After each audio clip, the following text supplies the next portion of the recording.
Bienvenidos a Radio Habana, les habla Ivo Sánchez en la conducción del programa. Son las 7 a.m. en toda la República Argentina. Hoy tenemos invitados especiales que nos hablarán de la historia, inicios y curiosidades del rock nacional. Como uno de los invitados del día de hoy tenemos a Gino Fregola. ¿Cómo estás, Gino? Todo bien, muchas gracias por invitarme el día de hoy. Nuestro segundo invitado es Julián Weinstein. Buen día, Ivo, ¿todo bien? ¿Cómo estás? ¿Todo bien? Todo bien. Con un poco de frío, pero bien. Por último, pero no menos importante, tenemos a Agustín Val. ¿Cómo estás, Agus? Todo bien, con muchas ganas de estar acá. Bueno, Agus, y contanos, ¿de dónde se origina el género? Y el rock nacional, como su nombre dice, viene del rock and roll de Estados Unidos, que llegó en la segunda mitad de la década del 60. Qué interesante. ¿Y las principales bandas que lo fomentaron? ¿Cuáles fueron? Y hay muchas. Te puedo hablar de Sandro, Los Cinco Latinos, Los de Fuego y Billy Cufaro. ¿Billy Cufaro? Ese lo escuchaba mi abuelo. Producción, ¿podríamos poner un temita?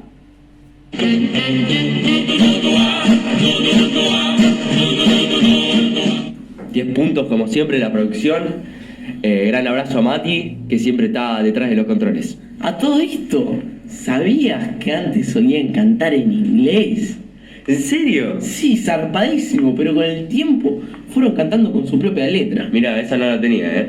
Acá tenemos a nuestro segundo invitado, Gino Fregola, que nos va a hablar un poco de las características que tiene este género. Y bueno, mira, las características más representativas de este género tan amplio son sus mezclas de ritmos y estilos de muy variado, como en su origen ha tenido similitud del rock estadounidense. Pero con el tiempo fue cambiando formas, como por ejemplo el rock psicodélico, el punk, un montón más. Claro. ¿Y hay variaciones de formato dentro del rock nacional? Sí, por ejemplo, Se Viene, de la Versuit, y Mírenla, de Ciro y los Persas. Hasta también dentro de una misma banda ha sucedido, ¿no? Sí. Por ejemplo, Caña Seca y Un Membrillo y Jijiji de Los Redonditos de Ricota. Sí, tenés razón. Acá tenemos a Julián Weinstein como nuestro tercer invitado. Él nos va a hablar un poquito de quiénes son los principales referentes del rock nacional. Así es. Teniendo en cuenta que este género tiene un transcurso de varias décadas, Sí. podemos dividir a sus referentes por periodos. Claro, exactamente, entre los 60, 70, 80, 90 y 2000.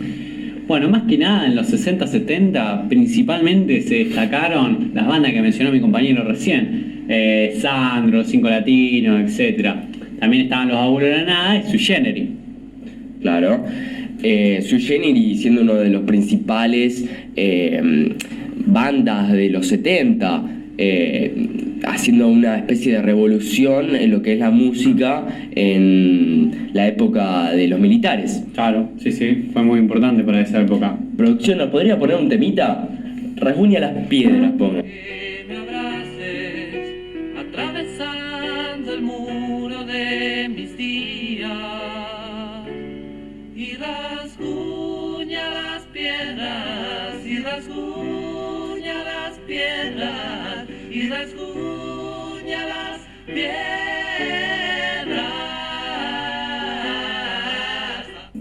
Temón. Y por supuesto no nos podemos olvidar de Luis Alberto. Sí, cómo no, del Flaco Spinetta. El ¿Cómo no? Flaco Spinetta. Y bueno, después tendríamos que pasar a los 80 con Charly García, y un disco muy reconocido de él es Piano Bar, y Spinetta también, por supuesto, que se consolidan en esta época también. Con Almendra. Claro, también. Bueno, también Norberto Papo, tiene temones, León Gieco, Baglietto y por supuesto Soda Stereo. Soda Stereo. Soda Stereo en su mejor momento, sacando uno de los que se considera sus mejores discos, que es Signos. Signos, Que claro. se estrenó ni más ni menos que en la cancha de Rosario Central, ¿o no?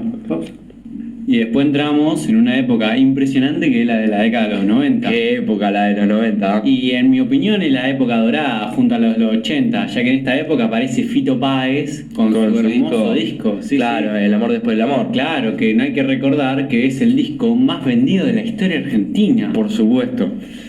Además, Gustavo Cerati, líder de la banda Soda Stereo, Se hace solista. claro, ¿me entendés? Sacando temas como Cactus, es excelente. Y la aparición de un joven y talentoso, muy talentoso, Ciro, con su banda Los Piojos. Qué temones tienen Los Piojos. No, por favor. Y bueno, en esta última generación aparecen Ciro y los Persas, Sí. que pasa de Los Piojos a esta nueva banda que tiene. Bueno, también otras bandas muy conocidas, Los Estelares, No Te Va a Gustar. Biónica, con esa mezcla de pop rock, y volvemos a lo que habíamos dicho, que dentro del rock nacional encontramos diferentes formatos, ¿no? Qué curioso que es. Claro, la verdad es muy curioso. Y cuéntenos, chicos, ¿qué cambio han tenido este género a lo largo del tiempo?